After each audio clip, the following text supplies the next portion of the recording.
all living in a world gone geek. It's time to geek hard or go home. It's the podcast is real or go home. Here's your host. The podcast is Grounded real. Geek. Here's your host, Grounded Geek. All right, hey everybody, what is up? It's Sunday night. That means it is time. Whoa, and it's coming out everywhere. I am so glad to be back. We are now doing this weekly. So last week we did a show, and this week technically we would not normally be doing a show, but guess what? Here I am, and we're doing a show. So that means we are live 2 weeks in a row. We're going to try to do this every week. We'll see what happens, but very excited about it. And we got a lot to talk about tonight. And usually we do, multiple topics. That's not going to be the case tonight. We're going to focus on one thing. There was more than one. We're going to chat briefly about some of the other things, but one big thing that happened this week that we really want to center on and give some attention to. But before we do that, I can't do this show alone. So please welcome to the show my co-host Utah and Aaliyah. Stick with it. It's not all so. Just tell Richard we're starting the show over here. Sorry. Greetings, program. He's watching, Zack Snyder's Justice League and was complaining about how it's just all slow motion. I gotcha. And I told him, stick with it. Just play it and just push fast forward and watch it that way with the subtitles on. It doesn't get better. Tell him. All right. The 2X button. Hey, Aaliyah, how are you? I'm doing good. I worked today. That's good. Got to get that money, right? Yeah, got to get the dough. It's how are also, you, Jeff? I'm good. I'm real good. This week I started some of you know that we're working on a couple of other shows for our YouTube channel. One of them is called Grounded Geek is Late to the Game. Because often I start playing video games like well after they're not popular anymore. And so, or not necessarily when they're not popular, but just they've sort of, died down a little bit. And I finally started Animal Crossing the other day. So I'm playing that and I have no idea what I'm doing, but you're kind of late to the game. A little yes, late, yeah. It started at the beginning of the pandemic, and now that the pandemic is almost over, I'm finally ready to get into that. So I started that this week. That's my exciting news this week, and I also got scheduled for my Fauci Ouchie, which is tomorrow. So Utah, I know that you got yours last week. Got our Fauci Ouchies on Friday. The first dose. The second dose will be in April. Yeah. So my wife and I are scheduled for tomorrow, which is very interesting. So we're going to see how that goes down at the big Wolstein Center. They got like a FEMA I don't know if we have to wear a hazmat suit and looking like no, you'll be fine. But Dustin Hoffman from Outbreak. Like, should we go in and I'm thinking it's going to be really exciting. How surreal is it though that in real life we're talking about something called a mass vaccination site? Yeah, it does feel like Walking Dead, doesn't it? Right. That's like right out of any apocalyptic or zombie movie, right? Yeah. And I shouldn't trust anybody when I walk in there because just if you believe the movies, the bad guys are always in charge of those places. Well, the Army and the National Guard are there, so there's a bunch of military around. And interesting. They've got these chairs all lined up on this, the convocation floor, so it's all very surreal, right out of a movie, but very efficient. Well, we were in and out. It should be interesting. Gonna get that tomorrow. Yeah. And you had a very eventful week, not just your Fauci Ouchie, but Saturday, which was yesterday. Happy birthday, my friend. Happy birthday! Thank you. Thanks, guys. Yes. Yesterday was my birthday, and I should have known. So all week, Karen was saying, I'm sorry we're not doing anything for your birthday. And I'm like, I don't care. I'm okay with a low-key birthday.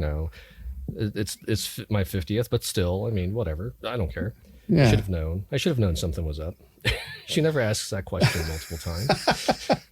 But the whole day was a big surprise. There was a big sign out in the yard. People came by throughout the day to wish me a happy birthday. Got video messages. It was very sweet. Awesome. Just talking about it, I'm getting verklempt. So yeah, no, that's exciting. We're glad that you made it another rotation around the sun. Another trip around. As Simi's friend so nicely put it, wow, you're halfway to 100. I know. That's what I wasn't going to go there. I was going to say, man, that's half a century. And that, Except that, I'm only a couple years away from her myself, or 1 year away from it. my friend. So, yeah. Seasoned. Very seasoned. Very yeah. seasoned. Yeah, but we look good. Some seasoned French fries. I have. We both look good, I think, though. Utah looks good for 50. Nobody would guess 50. I wouldn't have guessed 50. Yeah. No. Oh, you guys 48, maybe. 49, maybe, but not 50. 49.5. There you go. You have to do the half. You have to do the half. Like the kids, whenever they're like, I'm 8.5. Right? It's funny. You do that all the time when you're little. You get the half. And then you start rounding up when you're a teenager, kind of. You know what I mean? Like if you're almost 14, you're just 14. Do you know what I mean? If you're almost 15, it's 14 and a half is, I'm 15, or I'm almost an adult now, Dad, whatever, right? So you start rounding up. And then when you get to be like 30, you start rounding down, right? And then you always 30. Yeah. I'm 30 for the 28th time. Right. So this is the 5th anniversary of my 30th birthday. There you go. Yeah, that's pretty much how it works. But now at this age, yeah, we do start like, I'm not 50 yet. I'm like 49 and a half. I'm 49 in 364 days. Leave me alone. Yeah. I'll turn 49 this year, so we'll see. My wife is turning 50 though. She's older than me. She's then she can. I'll give her the shirt that Karen gave me, which was "May the 50th be with you." That was an awesome logo. I saw that on the invite. That was really cool. Yeah, that was really neat. Yep. All right. So that was exciting. Obviously, happy birthday, Utah. That's a big deal and a big milestone. And a big movie came out this week, and we're going to spend most of the show talking about that because this movie talks, it's 4 hours long. I don't know what movie you're talking about. So I feel like we would. So we're going to do a 4-hour podcast. Well, it feels like it would take that long to cover everything that's changed and different, and it really is a lot. But no, we're not. We're going to try to keep it closer to an hour and a half, like we usually do. But what we're going to do first is I have to bring this up because it's exciting. Falcon and Winter Soldier, Sam and Bucky Power Hour started this week Power too. Hour. Yeah. Did you see that? Did you see the first episode? Okay. Yeah. All right. Spoiler alert, guys, if you haven't seen it yet. And I don't know how you can wait on this one. Like Snyder Cut, I get. If you haven't watched it yet, you're like 4 hours. I got to find a 4-hour block or I'm going to split it up. Libby and I split it up over 2 nights, 2 hours each. It was very palatable that way. I think that may have led to a better experience of the movie. I don't know. Zack Snyder, I'm sure, wouldn't agree. But it worked for me. But no, this is, a 40-minute show. It's on Fridays. We're going to talk about it on Sundays. It's just kind of the way it is.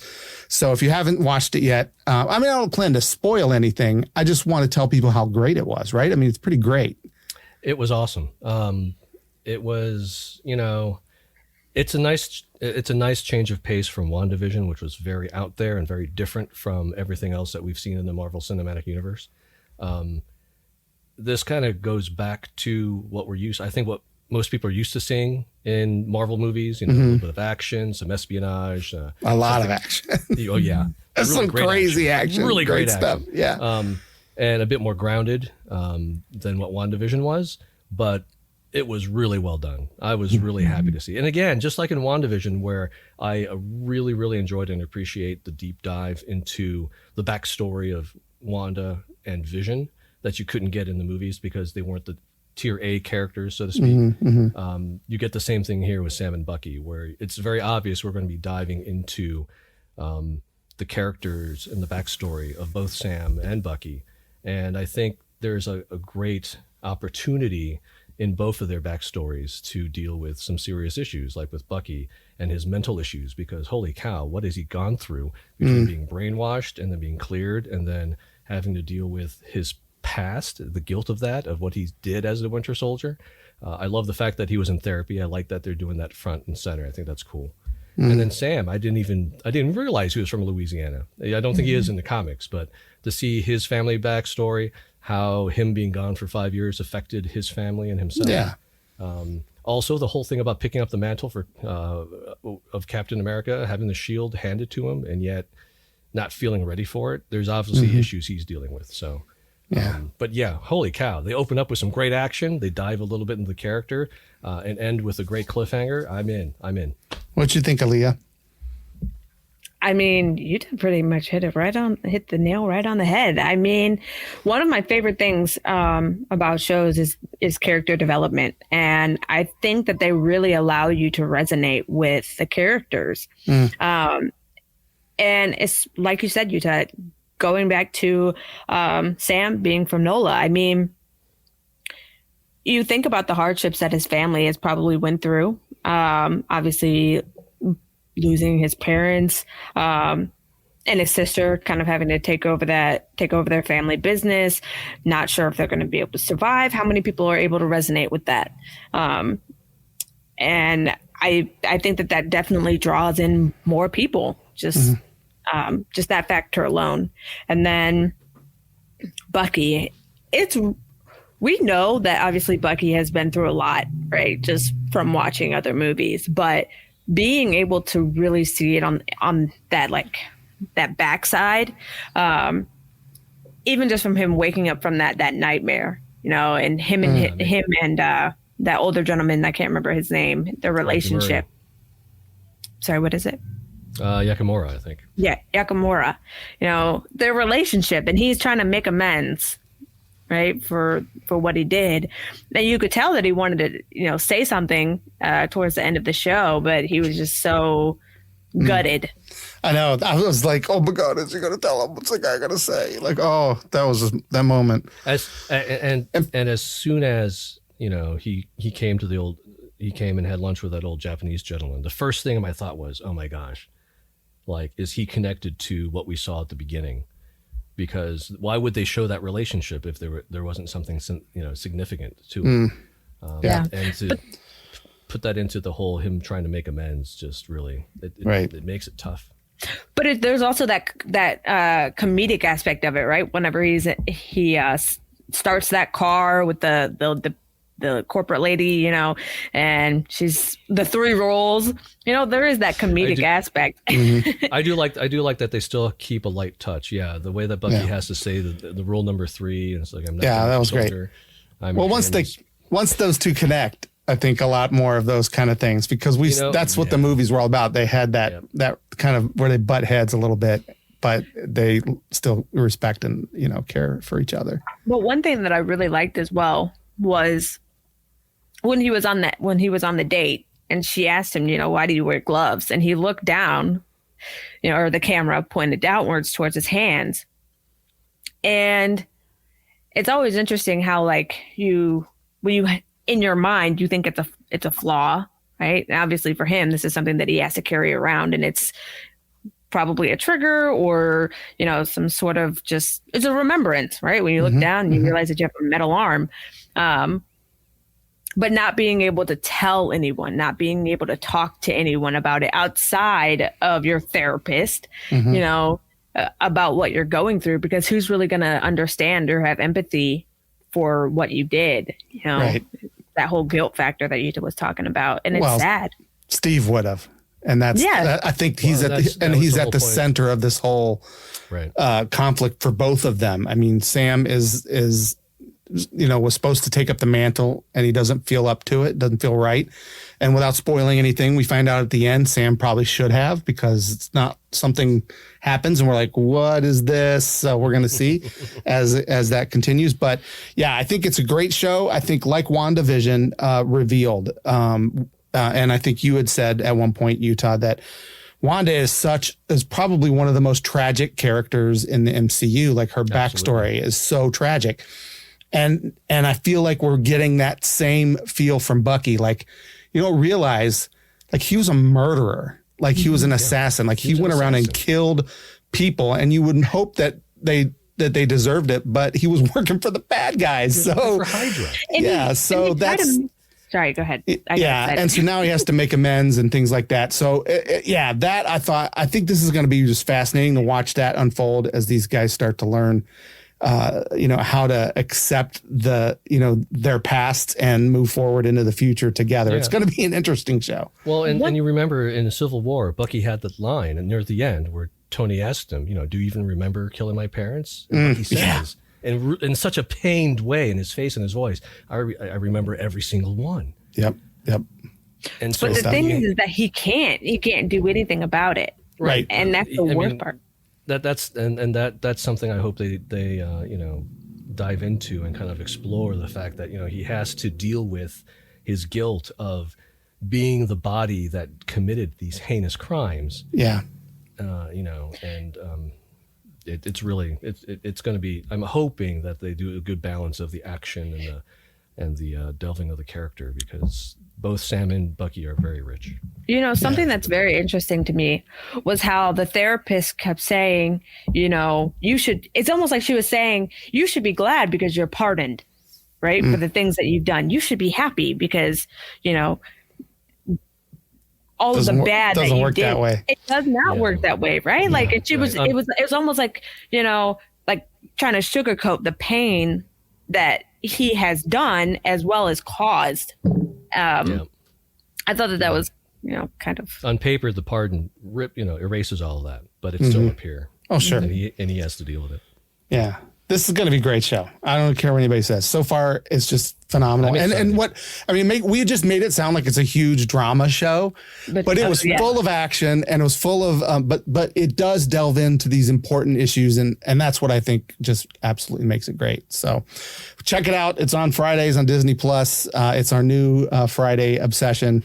I think I think any of us waited until after Friday to watch it. I think it was pretty much that day. So, make sure you check that out. We'll probably start each show talking a little bit about it because it's just so big and so great. That mean, you know what that means, since we kind of got our little early banter out of the way, it's time for This Week in Geek. And this week it was the Snyder Cut, baby. So, or should I say Zack Snyder's Justice League, which is the official title of the new. And how cool would that be, right? It just did, like, the movie's got your name in it. You're the director. Like, it's not just, it's not just E.T. It's Steven Spielberg's E.T., except it's not. Like, we don't call it that. No. I don't know. I just think that's kind of cool. Like, as a director, like, as a guy who wants to, who would love to make movies, like, just, it's not just Justice League and then, a film by Zack Snyder. No, it's Zack Snyder's Justice League. How cool is that? But anyway, I digress. Yes. Zack Snyder's Justice League came out as opposed to the Justice League, which is what apparently folks on the internet are now calling the Justice League original cut, which was directed, of course, by Joss Whedon, who is a little bit disgraced right now. We're still looking into that news, but we don't have to talk about him necessarily. We do talk a little bit about his movie because they remade it. They basically took that one and said, all right, Zach, what were you really hoping to do? And gave him a ton of money, and he got to do it. So we're still going to do our 3 things you need to know. So here we go. Number 1. All right. So we're going to start off with your first impressions of Zack Snyder's Snyder Cut. I told you guys earlier what we're going to talk about a little bit later. We're going to get into a little more details in the second and third part. But starting now, just overall impression. How did you feel when the movie was done, Aaliyah? Oh, God. Put you on the spot. Yeah, you did. Okay, so you felt tired, right? No. I definitely was. You said you needed a nap when we were about to go live. Yeah, I definitely needed a nap. I was hoping you would stay awake long enough to talk to us about this. And thankfully you have so far.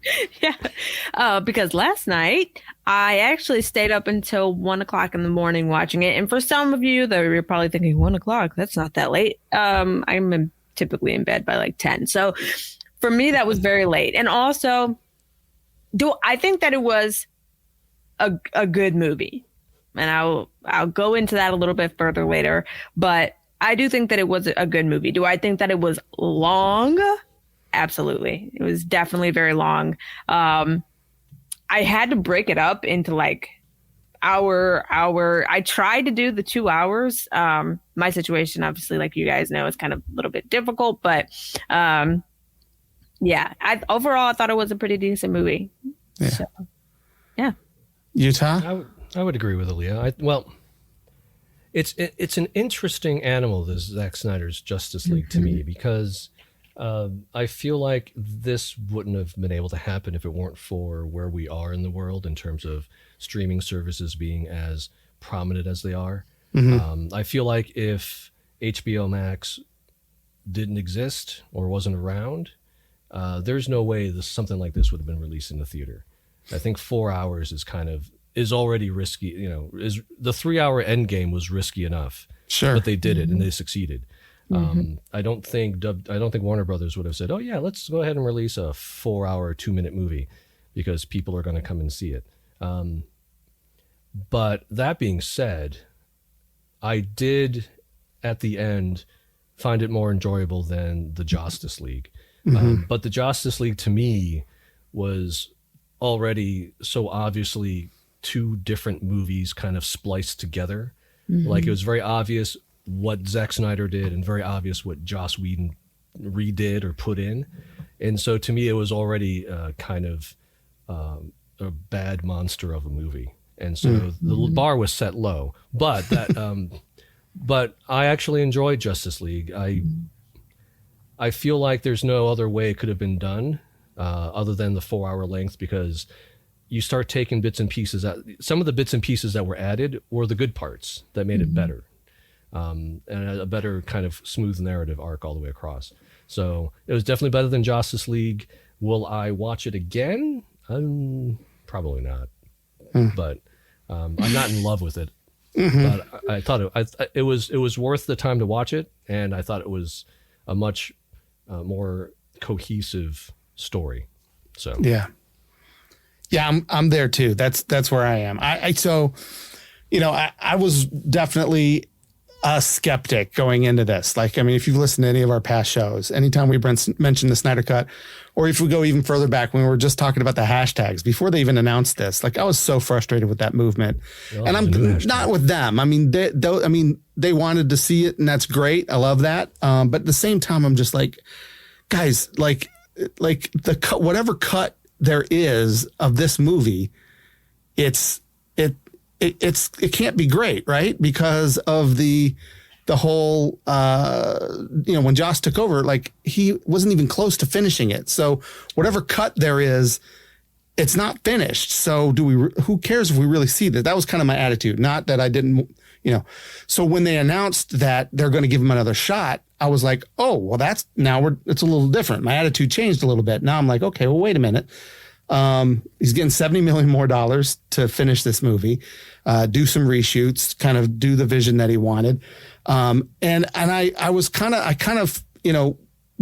for him, because it's not like he got fired, right? I mean, he left for a very sad, tragic reason. And as a father, I totally feel for the guy, and so, we see so many of these movies. What I was worried about is that every time somebody does, because people, as soon as the Snyder Cut got approved, people were talking, this is why the hashtags bothered me. Not that I didn't want Snyder to have another chance, not that I didn't want that thing. They bothered me because people then were like, well, where is the Feige cut of Ghostbusters? Where's the Trank cut of the Fantastic Four that was so absolutely terrible? Because the studios interfere, and that's their excuse. But I'm like, okay, but we saw what you put on screen. I mean, what you left on the cutting room floor would have to be amazing to to change this into anything better. I'm talking about Fantastic Four. Like I can't imagine there's another version of his movie that's better. Unless he remakes some stuff. So I don't want that to be a new trend where we just, a director makes a bad movie, studio interfered, and then we're like, okay, make it again. And then they make another one. Do you know what I mean? Like, I don't want that to be a trend. I would like to see us fight back against the studio interference. I would like to see fighting, whatever it is that's making the originals be so bad. Let's figure that out and fix that. That's what I meant by that. And so when all that is said and done, I was grateful that a guy who, again, through no fault of his own, didn't get a chance to make the movie he wanted to make. But at the same time, I also knew, well, it's still super dark, and that wasn't really what I was looking for. It's still not, some things like that. Now that the movie is out, here's how I feel. Sorry, I had to preface it a little bit.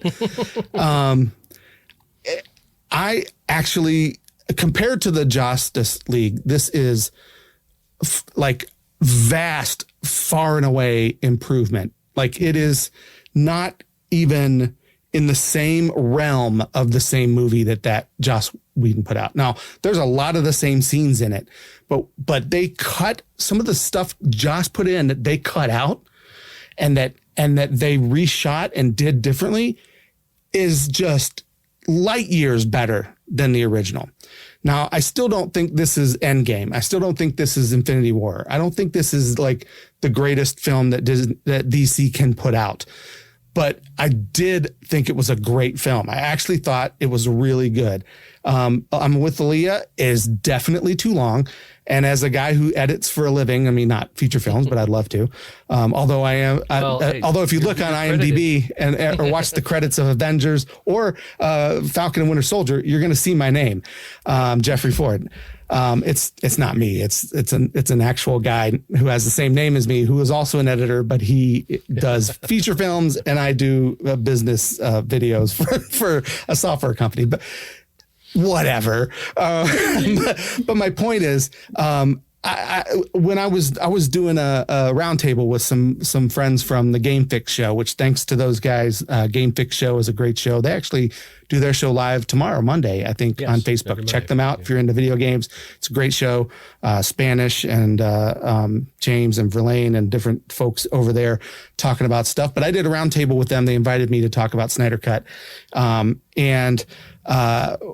We were, as we were talking about it, I joked, I said, this is, as an editor, like, I was so frustrated with how long this was and some of the scenes that just did not need to be in there. And he's like, oh, I would like to see a Jeff Ford cut, like joking around.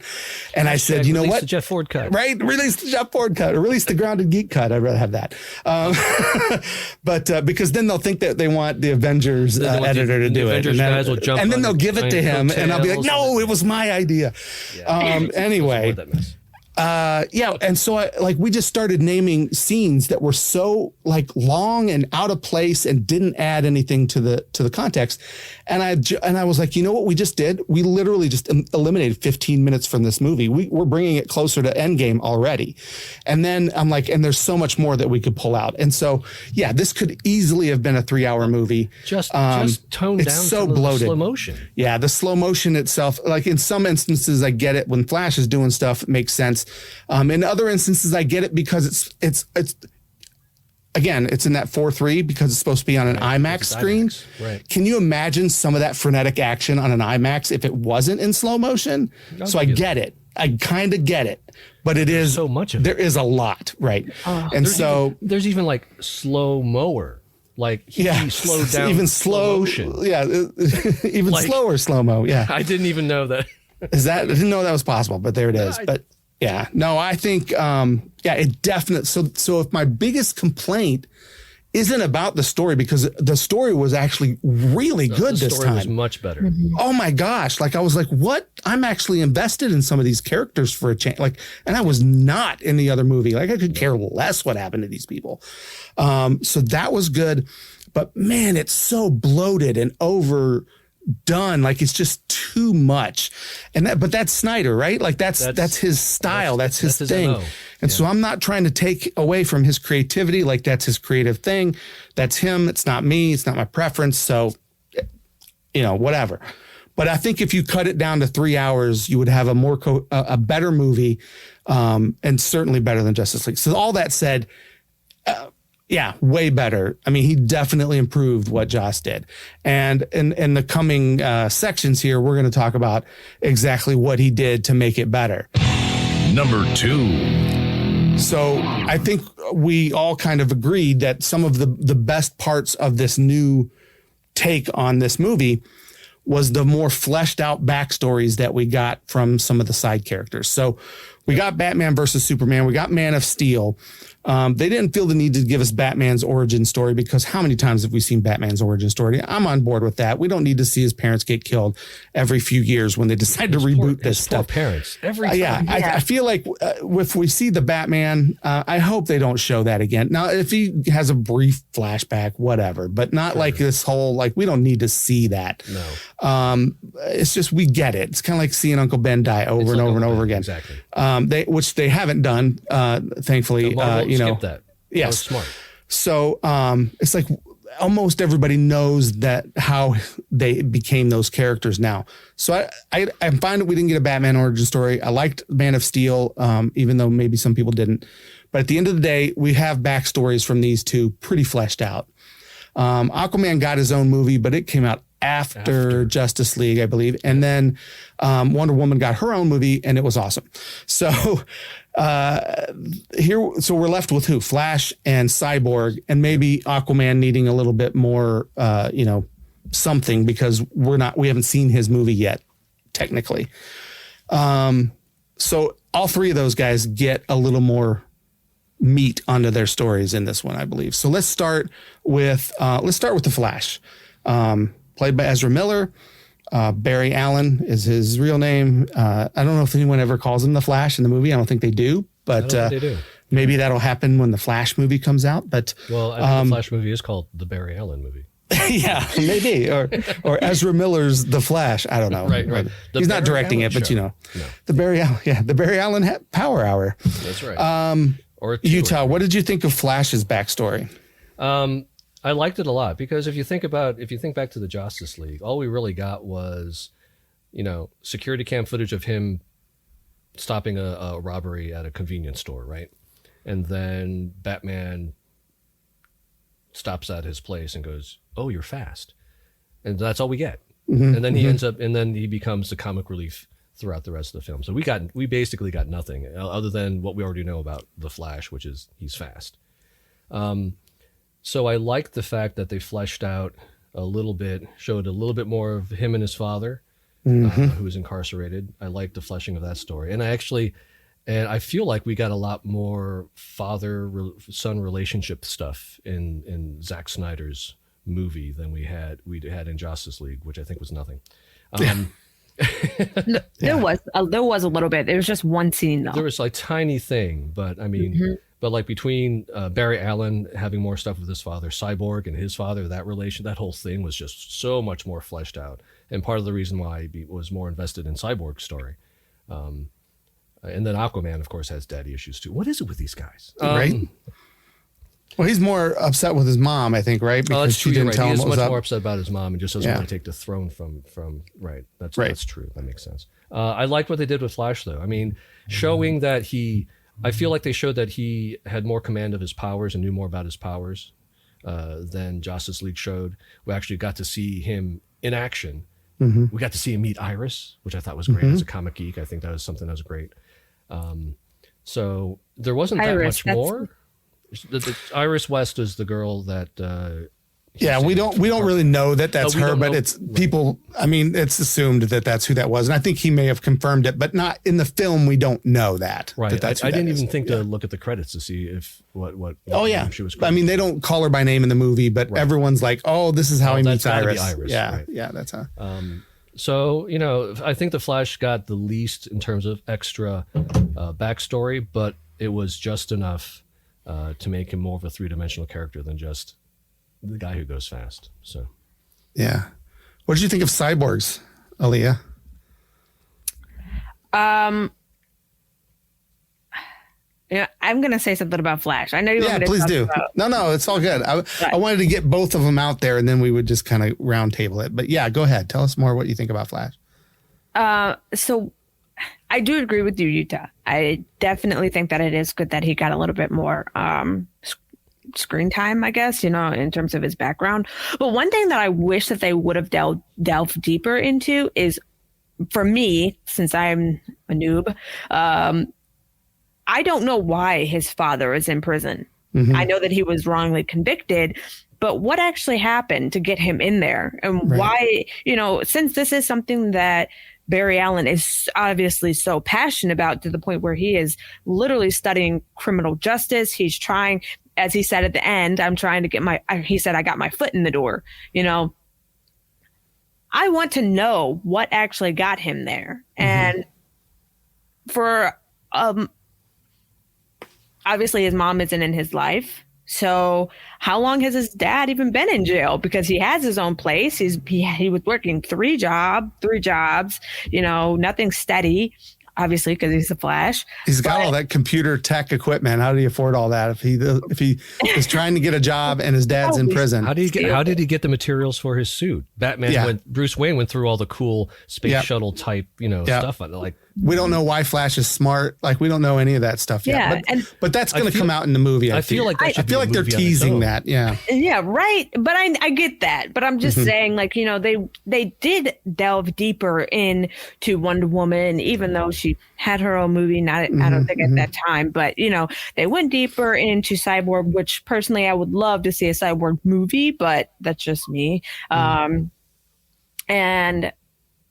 there's just small things that I wish they would have done with Flash, because he is such a great character. He does add that comedic relief to it. And even when he said, like, there's so much radiation that you can grow an extra foot out of your neck, I literally cracked up, because it was just like one of those random things that I was not expecting. But yeah, so that's what I thought of Flash.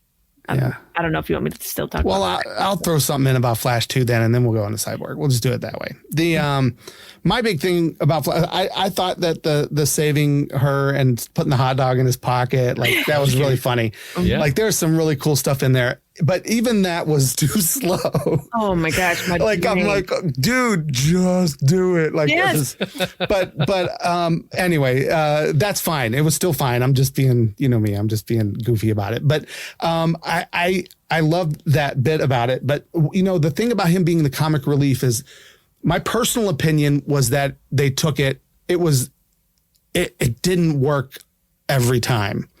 Like, sometimes it worked and it was really funny and I'm like endearing, and other times it was like, this guy is annoying. And that was, so that I felt like, I feel like that was on purpose too, though. In the Justice League, the original one, I believe, Justice League. Yeah, that it was like that too. Like, he was, I don't know, kind of too hard. Yeah, but that movie had more humor, which was part of its problem, actually. So some of it was so bad. Yeah, that was obviously Whedon. And they pulled that out and made this movie more serious. So it made it that much more jarring, I guess, in some of the scenes when he's trying to be funny. And I'm like, nope, this didn't work here. Like, it's the wrong time. Like, the tone isn't right for that joke yet. You know what I mean? Like, do it, like, wait a beat or something. I don't know. There were a lot of problems I felt like with the humor, but that aside, I thought it was really great. The only thing that throws me off, and if there's any big DC Flash fans out there, and I'm going to be perfectly honest with everybody right now, and you guys know this, and probably some people who've listened, but if you're new, I'm a Marvel guy. I mean, I just am. I grew up Marvel, love Marvel. DC and Superman were the only two Superman and Batman were the only two DC characters I really even cared about as a kid. So I had tons of Batman comics, a few Superman, I love the Christopher Reeve movies. Like, that was my Superman. But other than that, DC, it was just not my thing, and not a knock to it. It's just, I didn't care for it. And so there was Green Lantern, Flash, Martian Manhunter, these other characters, if they weren't on the Justice League cartoon, which I watched, or the Super Friends, no one even called the Justice League cartoon. Super Friends. Yeah. If they weren't on there. So I'm wondering where the Wonder Twins are and Gleek or, yeah. But that was my exposure to DC. So I'm going to admit that I am a little bit ignorant about how some of his powers work and things like that. I want to know how, when he's running in circles around that city at the end, super fast, right? Keeping that right. And trying to get up that charge. He's moving faster than the speed of light. He's moving, whatever speed he's moving. Again, I don't know how fast it is. I don't know the science. This is why I'm asking you guys, the fans, the ones who know, to help me out here. You're wondering how you got. How does he talk to them in regular speed? And how did he get shot? Just like you just said. Well, the shot was a complete accident, right? The guy's just trying to time it and kept shooting it, and he just managed to hit him. So I'm okay with that. I get that, but I don't understand how he's moving so fast and talking normally. He's like, I can't hold this, guys. And they're like, okay, Flash. Like, wouldn't he? Like, how does he? Is he moving his mouth really slow and it's coming out normal for us? Like, how is it? How is come on, normal Jeff. Speech coming through to these? I know it's stupid, right? But it's bugging me. I want to know. Do you talk faster or a higher pitch when you run versus when you walk? I'm so out of breath I can't even talk, right? But he's actually breaking. That's a different issue. But he's actually moving. Yeah, I'm out of breath just after finishing that sentence. So don't even get me started on running. But he, do you know what I'm saying though? Like he's actually breaking breaking sound barriers and stuff. He's breaking but the just laws of talking physics. Normally, right? Hey, look. That's what I'm talking about. No, if he was just running really fast, I get it. But he's, you know what I mean? Like he's moving at a speed the laws of physics that they can't see him, but they can hear him fine. I don't know. It's weird. Like, I don't know. They all have It's a weird thing. Sometimes I have to know these things. And again, I'm only asking. Now, I can suspend disbelief and not care. And I do, right? But part of me also wants to know, is this a canon? Like, is there an explanation? Is this a thing? Because, sometimes right. They're like, oh, well, yes, he's able to blah, blah, blah. Or when he's doing this, he's in a bubble that doesn't feel time and can talk normal. I don't know. Maybe there's an explanation. That's why I'm asking. I'm not trying to poke holes and say, oh, Flash sucks. No, that's not what I'm saying. I want to understand. I'm not a DC guy, and right. I've never read the Flash lore. I don't know what it is. I know maybe they explain it somewhere. Yeah, I would love to know that, right? That kind of stuff. So that's why I'm asking. They're definitely, like you said, you've got to suspend your disbelief a bit in any of these superhero movies, right? Like the whole first off, the whole opening sequence of Superman screaming in slow motion. Number one, I didn't think needed to be all in slow motion. That was another scene that was way too long. We already saw most of it. Right. Because it was in the Batman vs Superman, right? It didn't have to be slow motion. All of it did not have to be slow motion. And my other thing was, okay, so he's screaming. So how did the mother box underwater hear it? Yeah, he's a super screen. How did the sound is going up and out, not I guess he's Superman. I don't know. Yeah, that was an odd explanation for why everything. But again, it's one of those I'm like, okay, whatever. But that was a very odd explanation at the beginning. Like, I did like the fact that now they gave us an actual reason as to why the mother boxes woke up, because we never got a reason. There's no Kryptonian, but there wasn't one for 5,000 years before that. Only two woke up, not all three. Right. Well, and then the other thing is, okay, because the humans knew that you don't just put it in a stronghold or under guard. You bury it in a hole or keep it in a closet. That's not even 6 feet deep. Okay, so that was my other thing. Was like, okay, so the Atlanteans do this huge little temple underwater, and there's guards and everything that's on a pedestal, and the Amazons have this huge thing with trapped, these big huge solid doors and vaults and everything, and men, we just bury it 3 feet under the ground. And, it cuts over to the men, and they're like, yep, that's deep enough. Like, what is this? That was pretty funny, but you'll notice that after all is said and done, the bad guys had the hardest time finding the one that the humans hit. And the whole time it was in Cyborg's closet. And then he tried to bury it too. He did bury it. Which again was a scene that made no sense, because he buried it and literally 5 minutes later he's got it. He went back and got it. I'm like, why did he bury it then? I don't even know. Well, it makes temporarily sense, trying to hide it, I guess. Maybe he changed his mind. He did, because he wanted to show it to them, but it was just funny. Yeah. But I thought that it was interesting that he buried it at his gravesite, right? And then it was also beneficial that he buried it, considering the fact that once he took it, his dad got taken and his room rummaged through. So that would be, and that was his reason, was he wanted to get his father back. That's true. So was there slow motion in the movie? Scott? So let's talk. There was slow motion. It's a Zack Snyder movie. There was slow motion. Oh my gosh. I think he might be being sarcastic because we keep talking about it. But I'm going to do the rest of the podcast in slow motion. Please don't. Please don't. I'm leaving. I'm going to take a nap. So let's get into Cyborg's backstory then, and we'll go with you, Aaliyah, first. Tell us a little bit about Cyborg's backstory and what you thought. Every time you say my name, it's like I just get... You get frozen? I apologize. Yeah. No, it's okay. Should we call you something else? No. I'm mentally trying to prepare myself for what I want to say. So for all of you that are listening, in case you didn't know, I am a newbie when it comes to a lot of this stuff. So Well, and that's why we want your opinion. That's why you're here. Right. That's why you're here. Right.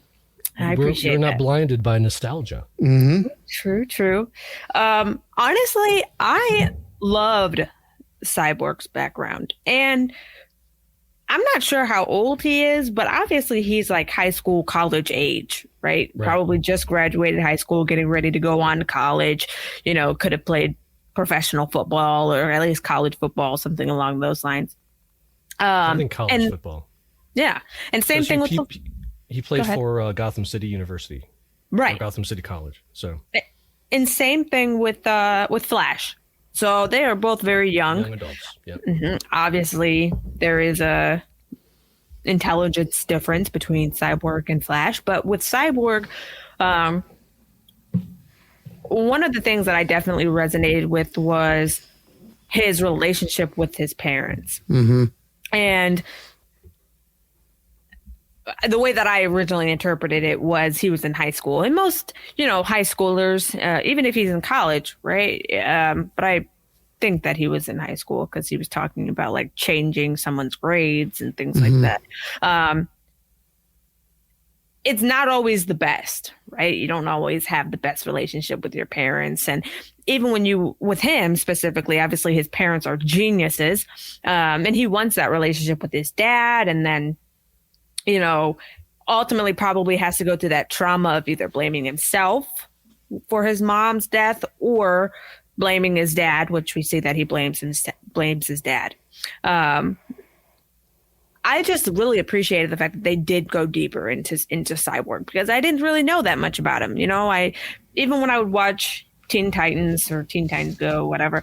I think it's Teen Titans Go, the one that has him in there. It doesn't really show his past. It's just goofy characters. And yeah, I do appreciate it. I thought that his background was very sad. Who would want to? He almost died, and his dad was like, "Oh, I don't want to lose you as well as my wife, and I'm gonna turn you into a cyborg." Which, yeah, it's really sad. I'm gonna take this weird box. I have no idea what it is, but we're gonna make it. I know it'll help you, and let's see what it does to you. Right. Yeah, which is like, come on now. That was a little much. Any father would take an unknown alien technology. I mean, he was trying to learn it, but there's a lot of that kind of stuff in this movie. And again, grain of salt. I just kind of like, whatever. This is comics like that. A lot of stuff you just suck it up and enjoy it, right? But I do wonder how did he know that was gonna even work? Like, what had he figured out already? But we just don't know. But yeah, it was interesting to see. Why is it that whenever he did that, I feel like whenever he used the box originally, he was generating, and please correct me if you think I'm wrong, a lot of power in order to, create Cyborg as Cyborg. Yeah. Why didn't it wake up then, but it woke up? Yeah. Well, again, their explanation, I think, comes from the fact that there's because if you remember at the beginning of the moment, Steppenwolf says no Green Lanterns and no Kryptonians. So what does this mean? That means that the Kryptonian had died. Here's the problem. He'd only been there for about 30 years. He wasn't. What was going on the other 5,000 years this thing sat under the ground and sat with the Atlanteans and sat with the Amazonians? Were there Green Lanterns around? Are they really going to say that it was Ryan Reynolds that kept this thing at bay all this time? And even he was only there for 30 years. Do you know what I mean? So there's a real fast and loose with these. There's some significant plot holes with these mother boxes, or the infinity boxes, or the mother stones, whatever you want to call them, that the bad guy has to try to get to put them together to take over the world and do something terrible. I've had enough of these mother frickin' boxes in this mother frickin' movie. Yeah. But yeah, to me, the mother box thing is a huge plot hole because of that. But again, I'm not going to throw the whole movie out with that particular baby, right? Like, I think I think it's annoying. It annoys me. It nags at me. And I'd love to hear if anyone out there in the audience has an explanation for what was going on in that 5,000 years that suddenly Superman woke it up by being dead. Do you know what I mean? Like, or maybe just his scream woke it up, and right. Maybe it had nothing to do with the fact that he was dead, but the fact that he was dying. I don't know. Do you know what I mean? Well, like, it's weird. Maybe here's the other major plot hole, though. Let me throw this out there, because as long as we're on this subject, I don't want to forget. The other major plot hole that drives me crazy is Darkseid comes to, first of all, and let's take a quick break. We'll put a pin in Cyborg's backstory, because I love his story, and I still want to talk about it. Okay. So pin, bing, there it is. And let's rewind. That opening battle, right?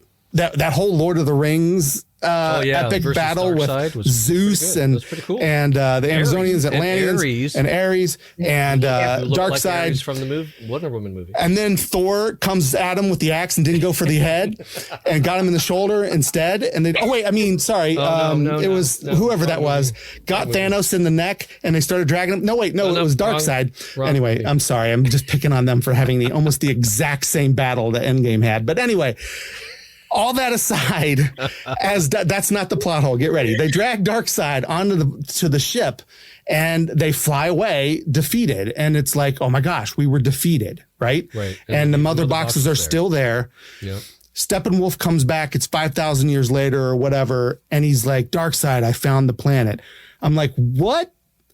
Like, this is the planet that you went to, got your butt kicked on, left your most important valuables behind, and you forgot where it was for 5,000 years? What happened to Darkseid that made that amnesia happen? Well, scientific. Please explain. I'm happy to. So there are two things I'll give you. Scientific medical fact. If you take an axe about 3 inches into the shoulder. But all the other people were there with them. It severs a memory nerve here. Is that what it is? Everything for the last half hour. I'm just kidding. Yeah. Getting pretty deep over there. Keep shoveling. I got it. No, the thinnest explanation I have is the fact that Steppenwolf, I remember Steppenwolf did specify, I have found the anti-life equation. Yes. But that's not what he was there for. That's the other thing too. Darkseid was just there to recognize. He was the one that created it, though. He literally created this. No, it was already there. He slapped his hammer down and it woke it up or did it. You know, and made it come out. Like that's the thing. But no. First of all, let's talk about that he had to keep checking in on Zoom with Desaad, right, to make sure that by the way, I'm still here and I got one, but it's. Cut those, right? We only need the one where he tells them about anti-life. That's another place we could cut to make the movie shorter. So let's get rid of those. That second one is the one that's more important, the third one or whatever, where he tells them about anti-life, right? That's the one that matters. Darkseid's like, huh? That's the one now he's like, oh, wait, what? Comes in. Yeah. So that one is important. But again, they've been looking all over the universe for the mother boxes, going to all these worlds that they have conquered because they can't remember which one they left them on. That doesn't make any sense to me. So I'm looking for an explanation from the big fans who just want to go deeper and really know this. But I'm blank. I got nothing. Like, why does he not know? So for me, that's a huge plot hole. Again, still enjoyed the film, but that's a problem. See, none of this would have happened if the mother boxes were Apple products. If they were iMother boxes, you could use Find My iMother box. Right? All they would do is that's the other thing. They're advanced civilization. Do they not have like GPS on these things somehow that they could literally find exactly where they are, not come and send out parademons to sniff for it? Like they'd just be like, there it is. Sometimes a dying Kryptonian is not convenient to find. Apparently not. Yeah, but also like, oh my gosh. I mean, I feel like they could have done that heat. What is it that his dad sacrificed his life for? They literally could have just like done like that heat ray or whatever. Oh, yeah. He superheated the core of the mother box so they could find it. Yeah. Mm-hmm. Yeah. Like why wouldn't they have done that in the beginning? And also considering the fact that it is fire that literally like the box reacts with fire. It blends with fire. He's like the devil. Like, that's what I thought he was. He literally has all of this fire. Like, I don't. Yeah. Steppenwolf. Yeah, aren't they? I feel like they're like demons. Well, his little minions are called parademons. Yeah, right. Like Steppenwolf is kind of an advanced demon on his own. Yeah, that basically. Who looked great compared to the Justice League Steppenwolf, but also I couldn't help but think of the Destroyer from the first Thor every time he was on screen. And the what is that character race in Dragon Age with the horns? Yes. That's what I kept thinking of. Yeah. That's what I thought of the first time I saw him in the first movie. Anyway, so let's go back to Cyborg though. I want to make sure we don't lose the thread.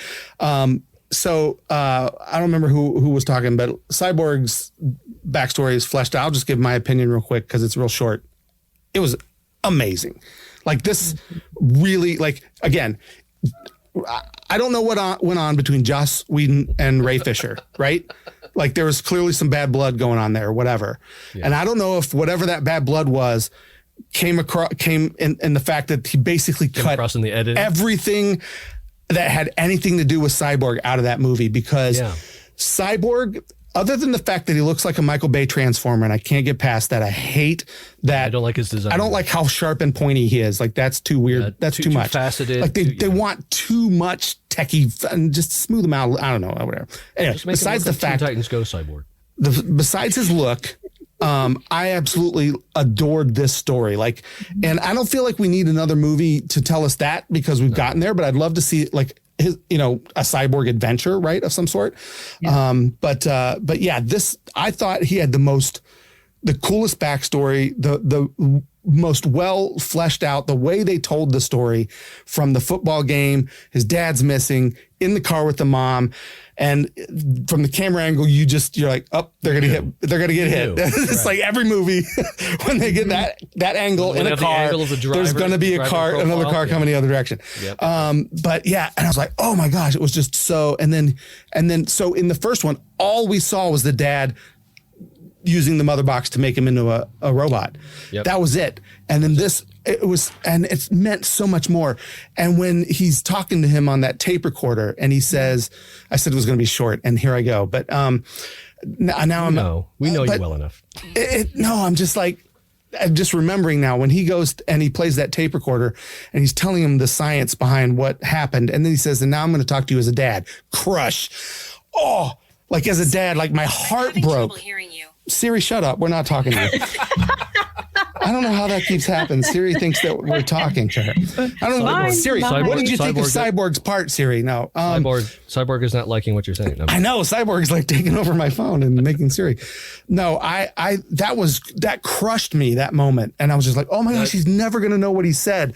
Yeah. I won't spoil the ending and whether he found out what he said, but that was just really, really. Moment. And then when he has to go get his dad. And then when his dad sacrifices himself, at one point in front of him. Yeah. Sorry, spoilers, but we did say it was going to be spoilers. I don't care. Libby and I were watching it and we're like, why did he do that? This sucks. That was the stupidest. He didn't even slow the process down. Like Steppenwolf's already there. This is stupid. What a pointless death. This is Zack Snyder. You're a failure. This is the worst movie I've ever seen. And then they explained it. Later. Yeah. They took too long to explain it because by then I was ready to turn off the TV. I was so mad. I was so mad that he was dead. I really was. Well, all that was slow motion until they explained it. So. Exactly.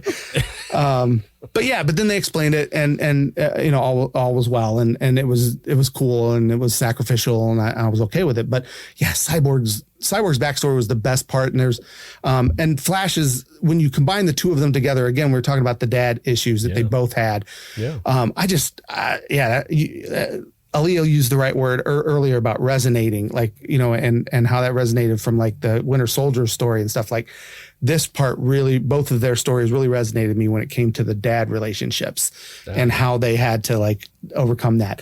And again, Whedon had none of that for either character, for any character. There was like no emotional connection to anyone in that movie. Nobody. I didn't care about Superman. No. I didn't care about Batman. I didn't care, like nobody.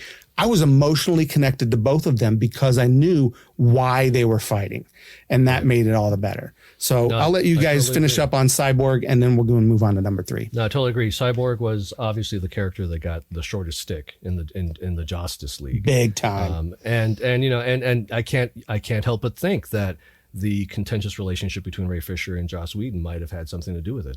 But then again, you look, like you said, you look at the rest of the Justice League, and it was very obvious that Joss Whedon's main goal wasn't to develop these characters to make you care for them. He just wanted to make like another. I feel like he just tried to make another quippy Avengers movie with characters that didn't fit in that genre, or in that kind of environment, because he's taking stuff that Zack Snyder did and trying to lighten it up and throw in quips, and then you get that jarring juxtaposition of Zack Snyder's serious clip and then Aquaman sitting on the lasso of truth having his little confession, and then Oh, God.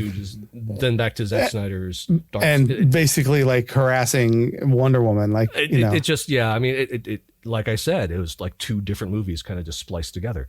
So Cyborg story, absolutely tragic. And like you said, he blames his father for his mother's death, and he holds on to that. Even that's why he crushed the tape recorder. That's why he's always had this contentious relationship. And then he blames him even further for making him into what he feels like is a monster. And to have to deal with that and come to terms with what he is and who he is, and then to see his father make the ultimate sacrifice right in front of him. Now he's blaming himself for that. And then he finally gets kind of closure by listening to the rest of the tape recording. I mean, that absolutely made Cyborg probably my favorite character in this movie because of everything that they invested into his story. And it definitely made me root for him more than any of the characters in the Justice League. So I'm glad, I'm very happy for those changes. But it's obvious that, between the slow motion and that all that time concentrating on the backstory, that does add to the length of the movie. And I'm sure Whedon was told by the studios it can't be more than 2 hours. Sure. All right. Did you have more to say about Cyborg, Aaliyah? I don't think so. All right. I don't know. I might. Helmet when he flew, that was cool. Yeah, that was a little Iron Man-y for me. Is that what you just said? Iron Man? Yeah, that's what I said. Yeah. The only difference was like that eye, Yeah. This is one eyeball. But I was also thinking, like, how do you see? You literally only have one eye. He's a cyborg. He can see whenever he wants, whatever. This is an eye over here too, right? He's got a cybernetic eye and a regular eye. Yeah. And they both work together somehow. That science I'm okay with. Right. But how the heck? but the thing is, the Iron Man mask thing was interesting to me because he only used it when he's like going to smash through stuff, and he only has one fleshy bit left, and that's his face right here on this side. So he's got to have something to protect that. It was occurred to me that like when he smashes through stuff, everything else on him is just like boom, and this side of his face is like all scarred and scratched up because he has to cover it somehow. So I actually liked that aspect. It made sense to me. Is it weird that I thought like one of the very first things that I thought about was whenever the Barry Allen asked Batman what was his superpower, and he said that I'm rich. And I thought, I wonder if Stark and Batman were like friends or something, like in a different life, Yeah, I would like to see that crossover. They probably did business together. I'm sure if there was a crossover and it was the same universe, I mean, they had to run in the same circles, right? Oh, sure. Yeah. So. The rich people circles. It was like a very random thought, but I just thought about it. It was like, I wonder if they would like know each other in a absolutely different universe or something like that. Yeah, they know each other. Yeah, for sure. Number 3. All right. So finally, I just want to talk about the kind of the ending, right? So we want to talk about two things when it comes to the ending. There was, there's the big major battle, which had a lot of changes from the original, I think for the better. Yep. And then the epilogue. So we'll talk about the epilogue last, but let's go into that battle and just talk about some of the changes to that were so different. The first thing that I noticed that was very different, and again, this was a benefit, I think, was that Russian family that Joss Whedon put in there. Yeah. Nothing about them. Not part of any of it at all. Which I think was fine because it kept like coming It was all for a little joke at the end. You know what I mean? Yeah, like there was nothing. It made no sense to me in the Justice League. He was trying to show that regular folk were imperiled, I think. But come on, the whole freaking planet is imperiled. If they don't figure this out, like we're all dead. Like I don't need to know that this Russian family is in danger. I don't think. I don't remember this Russian family. Oh, it's in the original one. Yeah, there's a Russian family that's like in the vicinity of what all the chaos that's happening, and they see how in danger. A whole apartment building too. It's not just a Russian family. Like Superman saves a whole apartment building. Yeah, it was unnecessary. I didn't. Yeah. But yeah, let's talk about that final battle. What did you guys think? I think within context of the whole 4-hour movie, with all the backstory improvements, I felt more invested in the characters fighting. I felt like the stakes felt a little more the stakes real, felt more real. You know, like, okay, now I understand why this is important to them to fight this battle that I didn't get in Justice League. I thought that the pacing was better. I enjoyed the whole fight in general better. There are still some things that bother me. Like I just don't like Aquaman like body surfing down the building and then kind of, you know. When you say body surfing, he's surfing on someone else's body. He's surfing on the Parademon's body. He's not right. It was very Legolas down the trunk down the stairs on the shield. But I'm thinking when he slid down the trunk of that Oliphant or whatever they're called. Yeah, that's true. Back into the battle. That was exactly what popped into my head. It was Legolas. Yeah. I was like, whoa, what's happening? Yeah. It was. But I thought the pacing. I liked. I feel like there was a couple of scenes where Wonder Woman originally was by herself fighting Steppenwolf, and it was nice to see that there was a lot more teamwork involved, a lot more, Wonder Woman, Aquaman, and Batman sort of fighting Steppenwolf, whereas I felt like it was just kind of one-on-one with Wonder Woman and Steppenwolf. Mm-hmm.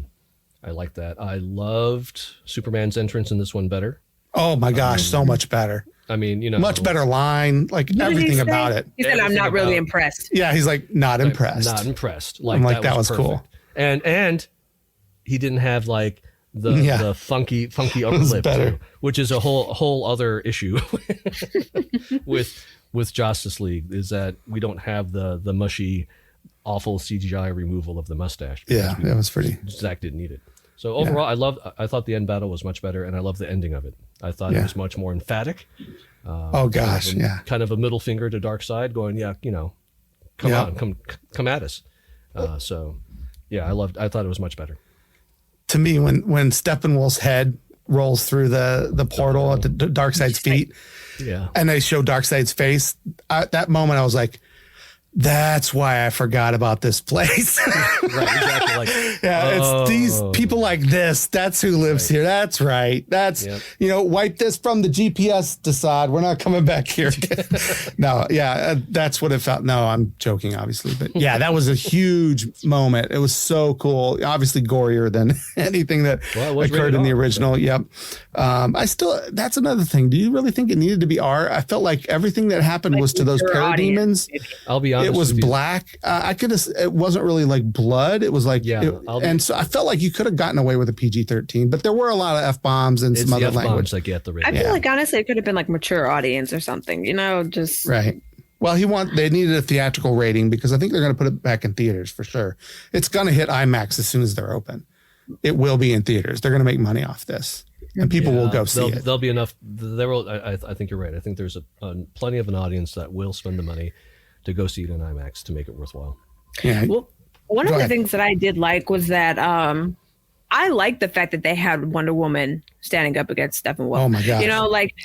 As a woman, it is great to see, a fellow woman out there just like holding her own, and they even made her Steppenwolf tried to, use that whole mind game manipulation to, get her to. He tried to diminish her. Yeah, absolutely. And she was just like, no, I'm not having it. One thing, and this is just because I don't really remember Wonder Woman, is whenever he was saying, you should have been there whenever I slaughtered your entire race, Oh yeah, the right? guilt trip. Yeah. I don't really remember that because in the beginning, her people were all fine, blah, blah, blah. And then they weren't. So I don't really remember that like correlation that he was. He definitely took out a lot of Amazonians. In both versions. But this one goes even further. This one was even further, though, because in this one, that whole temple it looked like it was designed to collapse. Yeah, they collapsed it in order to try to protect. Right, and then when he went after the mother box, he was swinging that axe left and right. I remember, but don't you remember like that? All of those Amazonians just coming down that hill. Whenever he said that, it made me think that I like missed an entire scene at first. Right. Like, you should have been there whenever I took out your entire race. Something along those lines. He also said her mother, right? But she was still alive, so he was just. Alive. I think he was just playing mind games. Yeah. Something else that I also liked that I wasn't sure that they did in the Justice League one was that like how she sends her mother I think sends the arrow and it goes into the temple. I can't think of what it. Artemis's arrow. Yeah. Yes.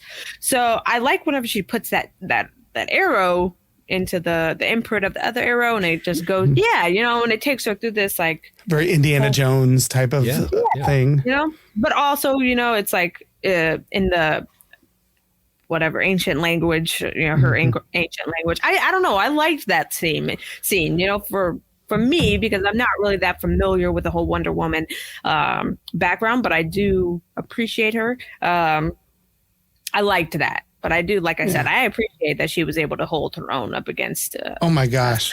One of the things that we talked about in the roundtable with the Game Fix guys yesterday was how this movie, Wonder Woman is more of a badass than she is in her own movies combined. Yeah, absolutely. Her own movies don't make her as awesome as she is in this movie. And don't get me wrong, I like the first movie. Don't get me started on the second. We've already talked about that on the show. But there was a second movie? Oh no, there wasn't. Just forget about it. No, I'm just kidding. I remember a second movie. But I think this is a better Wonder Woman portrayal. Like we just really, is not to knock the first Wonder Woman movie because again that was the introduction, and then this is like. Okay, this is who she is now. Right. Awesome. Like Wonder Woman 84, ridiculous. Like, no. Of course, we do find out that she's still pining for Steve. And this guy she only knew for 2 weeks. And she, even in this movie, she's still pining for Steve. And it's all these, anyway, but no, when she headbutts Steppenwolf and he headbutts her, she headbutts him back, but then he headbutts her into the ground. I mean, of course, because he's Steppenwolf, he's got to be a little more powerful, right. I'm just like, she matches him. And she's the only one who can stand up against Superman during all of that. She's the only one who can stand up against Steppenwolf. Like I loved that aspect of it. She was so awesome. And just real quick, you mentioned that whole battle at the beginning. To me, the Amazonian battle with Steppenwolf. Yeah. Libby and I were talking about this. That's the best part of the original movie. And they made it even better in this one. But I love that part of the movie. And my daughter Libby describes it like she's just like loves how like look how hard they will fight and sacrifice everything to keep that mother box out of, and it just keeps going. Like it's this game of like, getting it further and further away and he gets closer and they're coming and more sacrifices being made. And it's like, this is life or death. And I did feel like that was the best part of the original. It's even better in this one. One of the things, sorry, go ahead. I was going to say, one of my favorite lines in that whole beginning is, when Steppenwolf says, talking about fear and failure, and Queen Hippolyta says, Amazons, what I don't even remember. What do we know about fear? And they all yell, "We have no fear!" And I mean, that's pretty awesome. Yeah, great. One of the things that I am curious about, how she said, no matter what you do, keep it going. I'm curious now that I think about it. If they were trying to get it over the hill to where there's all of those other Amazonians. Hey, is that a joke about my age? I'm just where there's all of those other Amazonians because, Well, I think you're right. I think I think at that point they knew all they had to do was to try and keep it. They're playing a game of keep away. Keep it away from Steppenwolf as long as they can before, so the Legion could come in and at least just out of sheer numbers. That's what they're hoping for. Right? Yeah, that's what just didn't work out. Yeah. What I also did like about the opening here was that in the Justice League, that last huge stone gate that comes down, all we see is like the two Amazonian women hold it for the Queen to slide under. And I'm like, why do that? Why would they design it that way when the first two were just hit the hammer, it down and went? And in this cut, we see why, because she gets tripped up by a parademon. So she was delayed. And so they had to, I mean, you could see them, they look up and they actually hold up for their queen to escape, sacrificing themselves. So great. I mean, what a great scene. That whole scene, just so great. That whole thing was really well done. Yeah. But yeah, even the ending, I thought it was really good. I mean, the slow-mo, like we've said many times, it drove me insane at some points. Like I was like, I can't do this anymore. Like, just get to the point, dude. Come on now. But I don't know. I appreciated the ending, and I like the fact that he put more effort or more work into like some of those smaller parts. You know, kind of like you were saying with the very beginning. You know, just so that way it will make sense. You know, I don't know. Yeah, I enjoyed it. I enjoyed the end scene. No, you're right. I mean, it was very obvious that there were pieces missing from the Justice League, and those pieces put back into this 4-hour cut makes the whole narrative arc smooth and complete. And don't forget the things that were taken out. Right. Yeah. And then, you know, and the corny lines, the corny, stupid quippy stuff. Yeah. Right. I mean, what Zack took out, which wasn't his, and the stuff that was his that he put back in. I mean, his vision was obviously much more cohesive than Joss coming in and trying to, right. You know, and granted, parts. It is probably very difficult, you know, coming into something that's already, like, you know. Yeah, absolutely. But, you know, it's hard when you have one person who has like a completely different sense of humor or a completely different vision or whatever than someone that has like, you know, another sense of humor that some people don't find funny. One thing that I did want to mention when we were talking about Flash's sense of humor, and sometimes it wasn't necessary. Do you remember? Sorry, it smells like someone's burning in my house, so I like it threw me off for a second. They're just heating up the mother box to make sure we can follow it. Don't worry about it. There was like one scene. I think it was. Was it him putting out the bat signal? That was one of my favorite Flash. I actually like that line. I was like, oh, is that the bat? Oh, that means that's your. Oh, I'm sorry. No, it was like one scene where he made like a joke. I think it's maybe whenever they're like deciding if they are gonna I'm not gonna say it. Somebody else gonna say it. I'm not gonna say it. I don't know. I can't remember. But he like made a joke, and you could tell that he's smiling, and nobody's laughing. Right. In this scene, like you could tell he's smiling. And he's like, "Oh, maybe that wasn't that funny," you know. But I was like, I don't think that was necessary. I can't remember the exact part, but there was specific aspects where it just didn't. Yeah.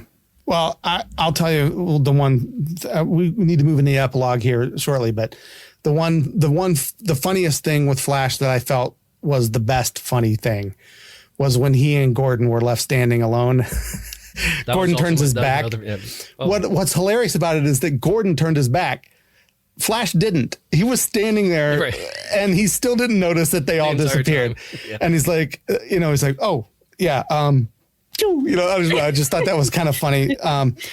But no, I do overall think this was just such a better ending. It was so much more exciting. And one thing we haven't mentioned yet, which I want to make sure I say before we go into epilogue, was the wholly different change, which was that Flash couldn't bring up the charge, and instead had to turn back time. And he had to break the rule, and he broke his rule. That's right. He does that. He goes through again. I don't know the Speed Force language or whatever, but and he goes and he manages to give it the power, and then Cyborg's pulling him apart, and Superman jumps in there with him, and they're both pulling him apart. Like, it took a team to do this, Yep. But at the end of the day, Flash is the hero. Flash saved the friggin' day. Up until that point, what had he done? He pushed Wonder Woman's sword towards her. The sword. and and kind of like move some guys out of the way, but mostly like he's just like, I'm here to electrify things so that they work better. Like you need power, I can run fast and point at them and they'll get power. That was his thing. And then at the end, he is the one that saves the whole thing. Like he's the R2D2 of that team. Like he's the real hero too. Yeah, exactly. And I mentioned that yesterday. It was like a Donner cut situation. I was like, he's running around the earth and spinning it. But, as much as I hate those kind of like, just rewind time and fix everything, those get that can be so overdone. And I know it's a Flash thing to do. Yeah. But in this, it was so well done. And I was like, even though I had no clue what was happening, because again, I don't totally get this Speed Force stuff, but I know that he can do this, right? I know that he can, run so fast that he can end up in a different, time. Part of me did expect him to kind of peek out while he's running, peek over and do the, it all depends on Lois to Bruce back in time somehow. Like he was going to, that's different. From the other movie. No, because he said that was a different time. Right. He said it was an epiphany or premonition. Yeah, I'll mention this when we talk about the epilogue because shut up, Siri. But anyway, yeah. So I think that that whole thing was the best. That was so good to me. And then that leads us kind of into the epilogue, because my favorite part of the epilogue was when he goes to see his dad again and he's like, I got my foot in the door, and the dad's so proud of him for getting his job. And he's like, look at my son. He's going to get a job. He's going to get me out of here. And he's so proud. He just saved the freaking world. Saved the world. Yeah. But this is what his dad is proud of. You know what I mean? Of course, because it's all he told him. But I'm just saying, like, right. He doesn't know. Right. Like, that's what he wanted. That's all he wanted. Yep. Mm-hmm. That's what I loved about these, like, that, even though Barry Allen annoyed me at times, the awkward thing with the veterinarian or that dog place or wherever it was. Dog walking. That whole, where he's got the resume and it's all messed up. It was so awkward. And I was just so uncomfortable. I'm like, I don't like this. And I'm so frustrated for him. Oh yeah. I totally redeemed. Like, I just loved that moment. Like, I'm so proud of you. Like, this thing that you've done. And it's like, if I could only tell you what I really did, Dad, right. You know what I mean? Like, I'm just, that he has that secret is just huge to me. Like, what a cool moment. I get goosebumps just even talking about it right now. That was really cool. But let's talk about some of the other epilogue, not the very last. We'll go into that very last. Right. We'll do the epilogue and then we'll do the last. But let's say that very last thing, one of the things that could have been totally cut from this movie and cut the runtime again. That wasn't necessary. Totally unnecessary. Well, especially when at least for now, you may not be getting a second chance to make a sequel. Yeah. So let's go into that in a minute. I'm going to pin my thought on that till the end. Yeah, a couple of other things that happened in the epilogue. What do you guys think? The Flash one was my favorite thing. The Flash thing was cool. I was going to say, so in the... And Cyborg had a redemptive arc with his father too. And did he what? Oh yes, he did. He uses his power. He put together the cassette player. I didn't know that was the thing he could do, but okay. And finally listened to his father. That was awesome. Yeah. Yes, that was very cool. Those two father-son moments hit me hard too. And I mean, just the fact that there were these narrative arcs that were closed, that weren't even. I mean, I gotta say, we're not talking about the nightmare stuff yet, are we? I'm confused about which ending we're at. So the whole epilogue was just all those little moments, right? That kind of like closed out, like after the big battle, that kind of closed out. We saw Clark in the street.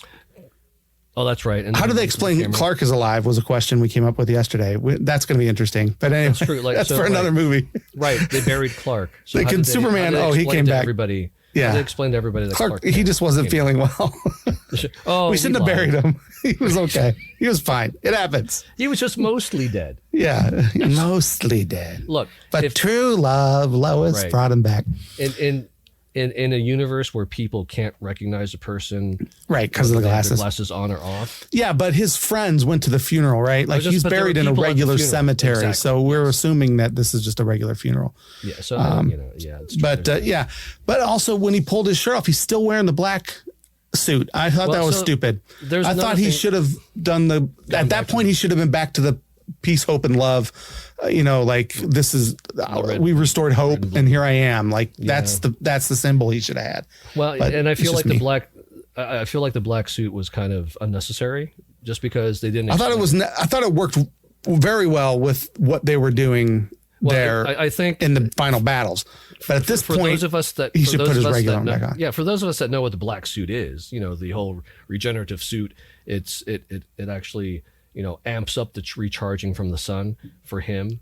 Makes sense that he came out in the black suit and then his final battle on that stuff. But when they're restoring hope that he's back, it's time to put the other suit back on. In my opinion, would be nice. Yeah, I agree with you on that. It was nice that Bruce bought the bank. Yeah. That was another thing. So as long as I'm pointing out things that are annoying and that don't make any sense, and why is this a thing? We saw Ma Kent and we saw besides the Martian Manhunter pretending to be Ma Kent doesn't make any sense. I don't know why that. Yeah. That made no sense. But don't get me wrong, I'm glad Martian Manhunter was introduced, but it didn't make sense in that context to me. It was just weird. It could have easily been Martha. But what we determined yesterday was that he was manipulating it so that Lois would come back would know, or would because he knew Superman was coming back. And if that's the case, then why didn't he join them in the battle? Right. Just going to say. Yeah. Just going to say. Why didn't you come to the battle? Anyway, but that being said, we saw Ma Kent pulling away in a U-Haul with all the stuff.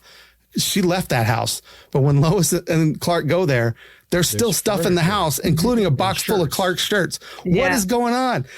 Thankfully, he had a shirt, right? Because otherwise, he's just going to be shirtless for the rest of this period until he gets back there to get a suit. I don't think there's anything wrong with that. But I think Lois is like, cover up, Clark. It's time to, people are watching. I did find it interesting, that change in that line, because in the Justice League, it was, you smell good. And Clark says, did I not before? And in this cut, it's, you spoke. And then he asks, did I not before? Yeah. Why did Joss change that? I don't think that line is interesting because of it. No. Well, I don't think that one was necessarily like for comedic relief, but I think that it was more so, it's taking him a while to get to figure out why he's here, like what's going on. And you even, like with his eyesight and everything, Yeah. It's an interesting line change. It's very different lines. Yeah. So in the final epilogue, right? The nightmare sequence that was completely unnecessary. It gives us a real strains of injustice, where Superman has gone bad because of something that happened to Lois. We assume because of the line from Flash, and then something's happened to Arthur, so Aquaman doesn't make it in this future.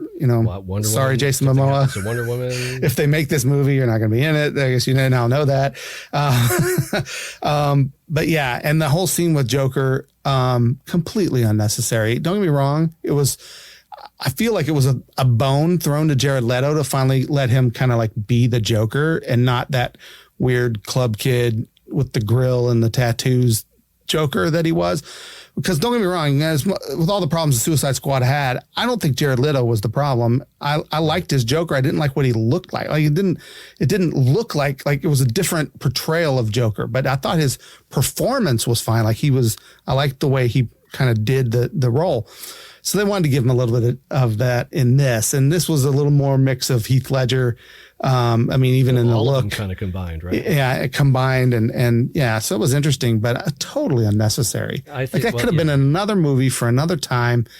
It did not belong here.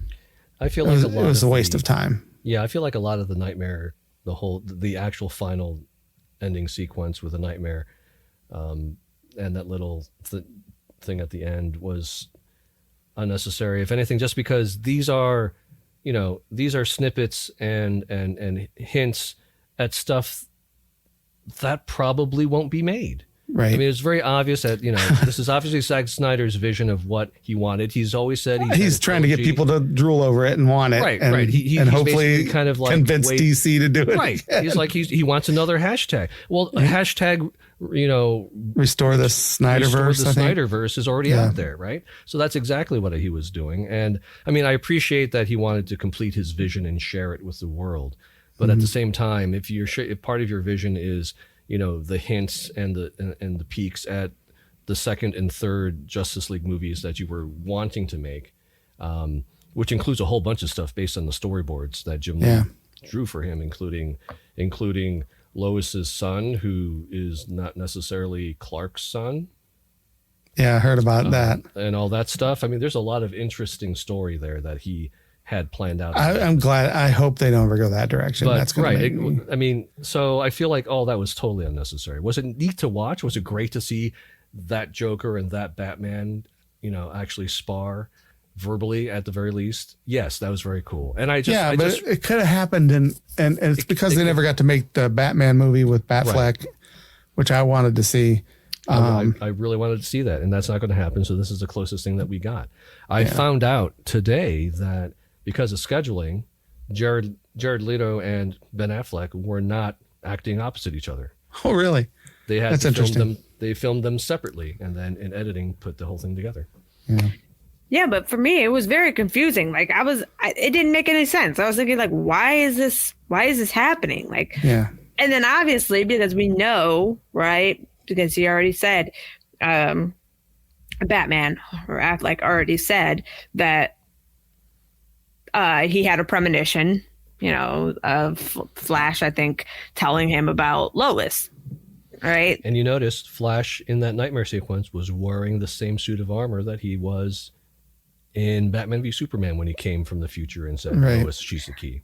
Right. And there was also like another, I don't remember if it was in that part of the epilogue, but there was like a comment that said, like, in what universe something. I don't remember the rest of that line, but it was something. Yeah. The Joker did hint at, the Joker did hint at alternate timelines, right? He said, I wonder if there's a universe or world where, you don't mess it up, Batman, basically. Yeah. Right. Yeah. And I'm thinking, like, what in the heck? What is going on? Like, what happened? So for me, someone that's not really that familiar with the Batman storyline,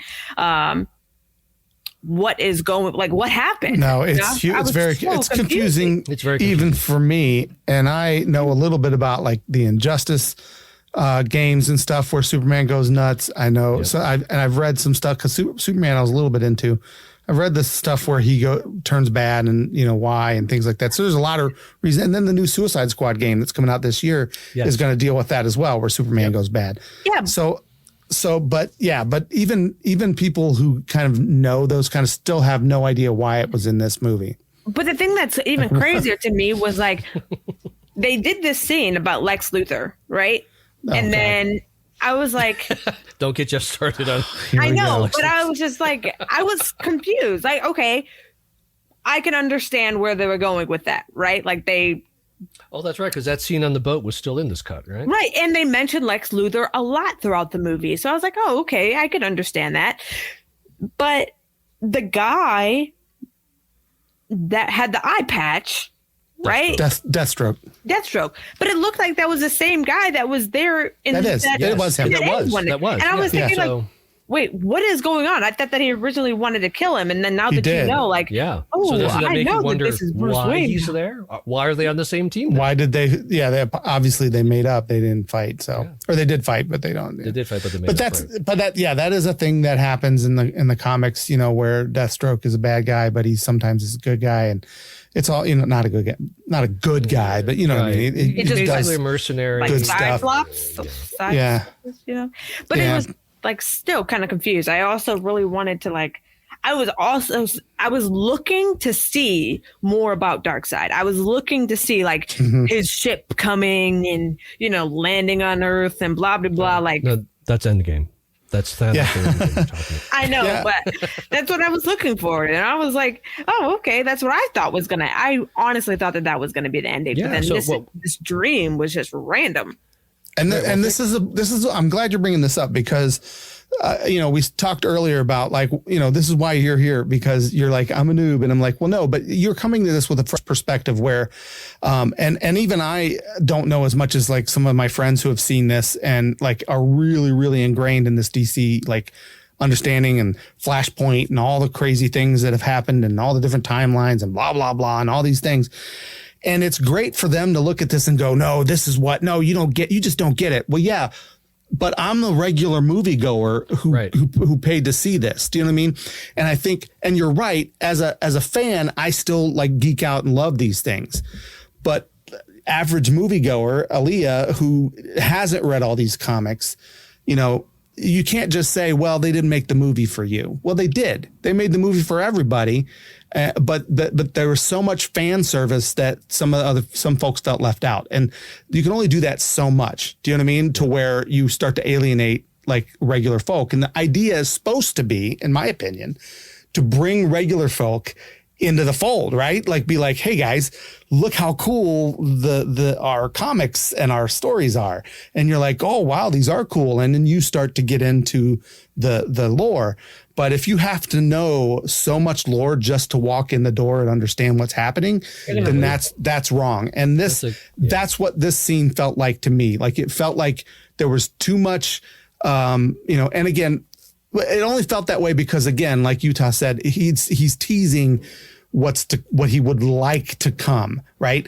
It's not, you didn't have to know. You're supposed to be confused, I guess is what I'm saying, Aaliyah. Like that, I think ultimately we aren't. I don't like that he did that, but I think he wants us to be confused and want to know what's happening so that we'll watch the next movie. But there isn't one as far as we know. So that's the problem. But all that to say, that's again, another 5 or 6 minutes you could cut. I don't know if it's that long, but 2 or 3, whatever, that you could cut out of the movie. It totally didn't need to be there.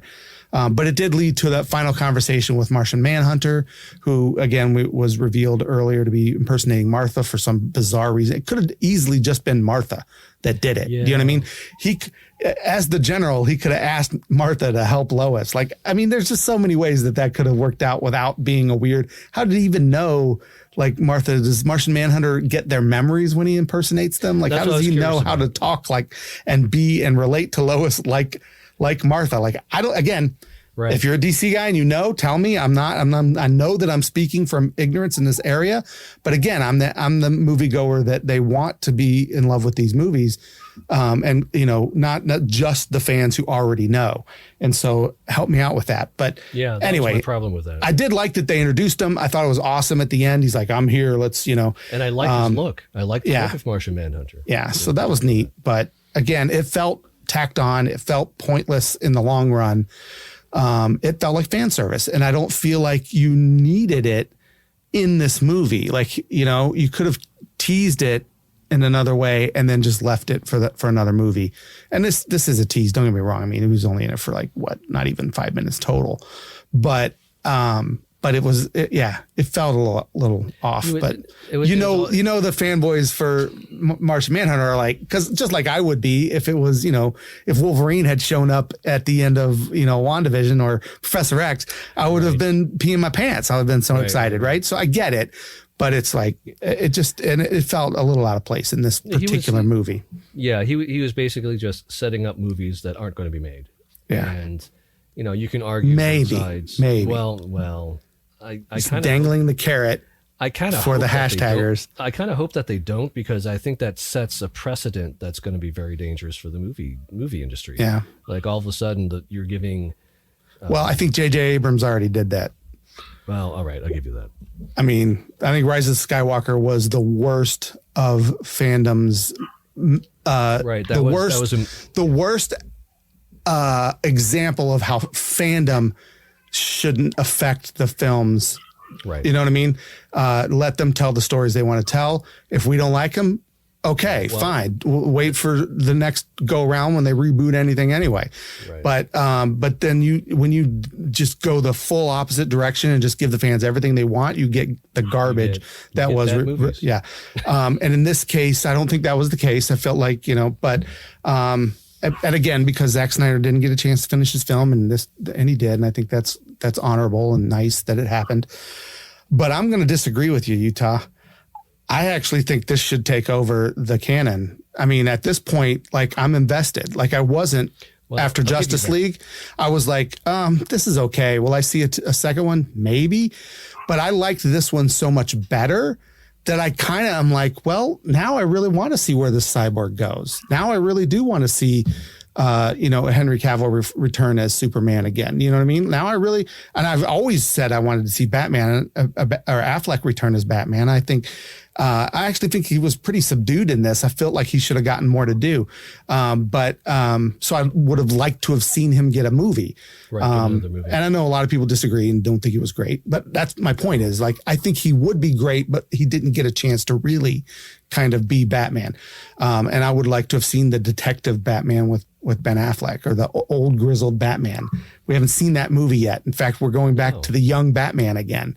And I really want to see that old one. So that was just, maybe it's because I'm old now and I want to see a Batman that is a little bit older than me, jumping around and knocking out the Joker. I think that would be pretty. I will say, I did like, as much as too much fan service can be a problem, I did like the little scene of Ben Affleck's Batman on top of the big bat tank.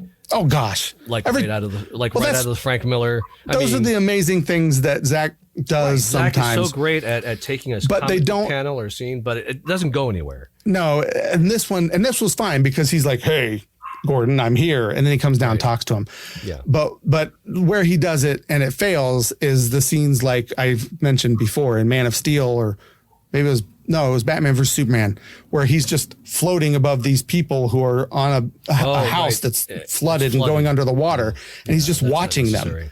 And it's all slow-mo, and he's just kind of watching, and I'm like, can you help, Superman?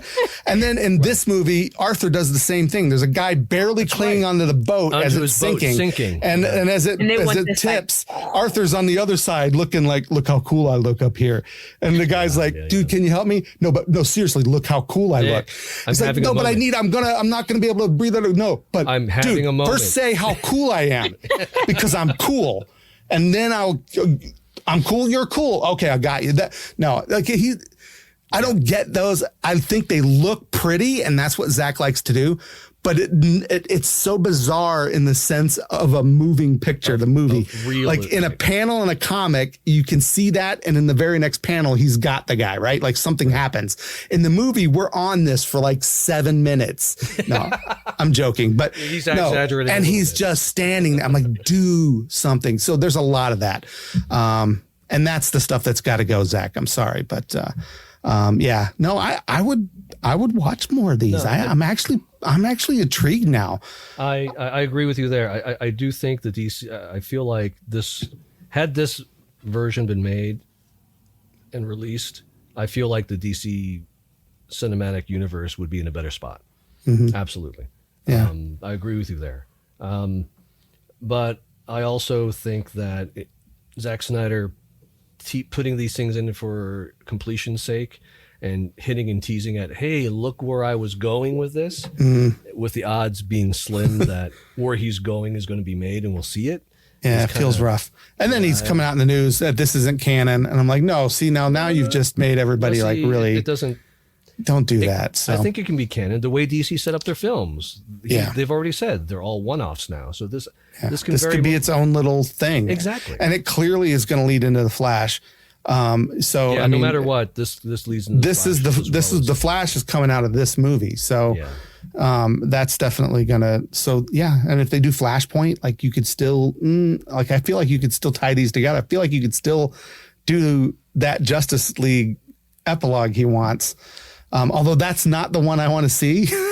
I'm not crazy about Batman killing people with guns and just whatever. Batman has a gun a lot, doesn't he? Yeah. Now he kills the parademons, and you can argue that he doesn't kill humans. Yeah, I don't know.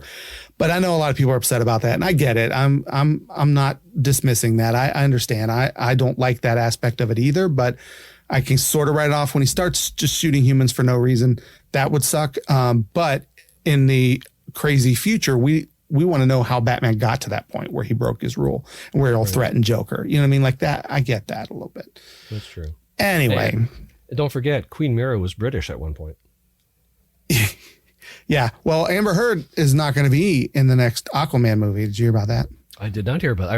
I heard that they were trying to get her to not be in it, but I didn't hear that it was final. She's not. And they've given several different reasons. I think it's the trouble with Johnny Depp myself, it has to be that, right? Yeah, because one of them is not telling the truth, or both of them. Because that whole situation is just a mess. And so most of these, most of the studios just want to kind of like separate, like, back. You guys figure this out because we don't want it as part of our press tour. Yeah, which is too bad. I thought she was a great character in the Aquaman movie. I thought she was great. I think they're still going to have Mara. They just won't have her. I think they're going to recast, from what I understand. What? They're going to recast Evan Peters. Is what they're going to do. Evan Peters is going to be recast in everything. Snoopers be snooping. Oh my gosh. All right. Well, you know what? Again, so final thought, in 30 seconds or less, Utah, final thought on the whole Zack Snyder's Justice League. Zack Snyder's Justice League is better than Joss Whedon's Justice League for many reasons. And there's no way it would have been made any other way than for streaming on a streaming service. And I think it's great that it's been done. I enjoyed it. Did I think it was epic and amazing and awesome? Not necessarily, but I enjoyed it. And I'm glad that Zack Snyder got that closure. I will say quickly that the most emotional thing for me was seeing the dedication at the end, and that of her favorite song playing over the credits. That really hit me, just because of everything that, the whole journey to get to here. So, yeah, that's pretty good. Stream it, watch it once in pieces. There you go. Aaliyah, final thoughts? Literally the exact same. In pieces. 4 hours, too long. I needed a very long nap after I watched that. And I needed to go run because that slow motion was just too much. You needed to speed up your real life to recover from all the slow motion. Yeah, 100%. But overall, I thought it was very good. I thought that it had a very cohesive storyline throughout. Like Jeff said, could have done without some things, but overall, it was very good. Will I watch it again? No. Yeah. Which is very not even in pieces? No, I'm not watching it again. You know what? Like I said before, so I started watching the Josh. Yeah, whatever. Justice League. Yes. So I started watching it. I did not finish it because I was I knew that I was in a time crunch to watch the Snyder one. But I would have been invested to watch Josh's. I would not be invested to watch this one because this is an investment. This is literally a time investment to watch it. That's true. That's fair. I can't do that again. There should have been more of this. Okay. Green Lantern, good. Let's not get started on that. Yeah, sorry. I could have actually gone on a little tangent. There was a cool little Green Lantern cameo there. Cut off his arm. At the beginning, and the Ring's I'm out of here. See ya. And that was kind of cool. But well, somebody grabbed it. No, it flies away. It goes and looks for somebody who's worthy, kind of like Mjolnir. Tried to grab it, but it got. Yeah, he missed it. He missed it. Yeah, he wouldn't have been able to hold on to it anyway. I think, the fact that they built up Darkseid so much. Yeah. And we just. Yeah. And I was the one complaining. I'm like, we're finally going to see a Darkseid battle. I really thought the first half of it was going to be Steppenwolf and the second half was Darkseid, and it didn't happen. But I got to say, I was pleasantly surprised with what we beginning. Oh yeah. And I thought that was amazing. So yeah. But again, because it's a setup for more movies and we didn't get to see those, that was a little bit of a disappointment. But overall, I'm kind of in agreement with you guys, though. I would watch it again. I would definitely do it in pieces like we did. Like I said, we did it in 2 parts. Basically, I think right after chapter 3 or whatever they call them ended, we were like, all right, let's go to bed. It was 1 a.m. and then we got up the next day and finished it early in the morning. But yeah, I thoroughly enjoyed this over top of the original. I think it's a vast improvement from a story perspective. It's amazing how much a story can improve something. You know what I mean? God, 3 it's maybe 3 hours. Like, you need to cut so much out of here. And I'm not talking about the stuff I just praised being put back in. I'm talking about like the whole slow motion segment of Lois getting a coffee. Did we need that? No. The whole first 10 minutes is like slow motion. That doesn't have to be slow motion. There's so many things that could have been tightened up and made this a more palatable runtime for DC Studios that would have allowed this to be a theatrical release right out the gate. We need to hear like the whole Icelandic folk song. That was unnecessary. Yeah, totally unnecessary. All that? What was up with the smelling of the sweater thing? That was a little. Oh, I know. Oh God. Okay, before we go, I do have to say this. Here's my thing. How many times is he going to take off his shirt before he gets in the water? Right. But he's always just gotten out of the water with the shirt on. Yes, like sometimes he's okay swimming with the shirt, but other times he's got to take it off first. And then when he takes it off, how does he get another shirt on before he gets out of the water? Because when he's saving the guy on the boat, he's wearing a shirt. When he's saving, I don't know. Anyway, when he brings him to the bar, he doesn't have a shirt. Exactly. He did have a shirt at that point, right? Wet, or it's wet or dry. No, it was wet. Opposite of what you expect. Yeah, it's like the Hulk and it's a Hulk purple pants thing. Yeah, but it's literally just here's Jason Momoa taking off his shirt again, and you know who that's for. So, it's not me. So, I mean, but it's like. I guess. All right. It's an old man. It's definitely. Oh my gosh, he's at least half our age. Yeah, but he's not my age. So like, I don't know. He's okay. Oh my gosh. I feel like he like looks so angry. Like smile once in a while. Also, he was introduced. So like they didn't even introduce him. He just like came in with his little pitchfork. And don't call it a trident. It's not a trident. I know, right? All right. Well, we think you should still go see Snyder Cut. It was definitely worth watching. Make sure to check us out on Facebook, Twitter, Instagram, all the @ social medias, all those fun things. I'm going to start the music over again because it stopped.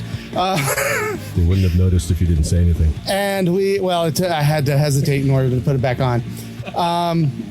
Check us out on all social media. We appreciate you guys. This is our first week actually on Facebook, YouTube, and Twitch. So if you're watching, somebody is watching on Twitch, thank you so much. And we will be doing that going forward, see when it happens. So we'll see you guys next time. I'm going to do it one more time. One more music. Because I wasn't done entirely. WorldGoneGeek.com. Our website is under construction, but check us out there. We've got our new logo. Our merch is available. But again, the best place is to follow us on Facebook and subscribe, please, to our YouTube channel. That helps us so much. And you get notified every time we go live, including this show on Sunday nights and our game night on Thursday. We'll see you then. Later, guys. Bye. The Podcast is Real is a Wild Gone Geek production.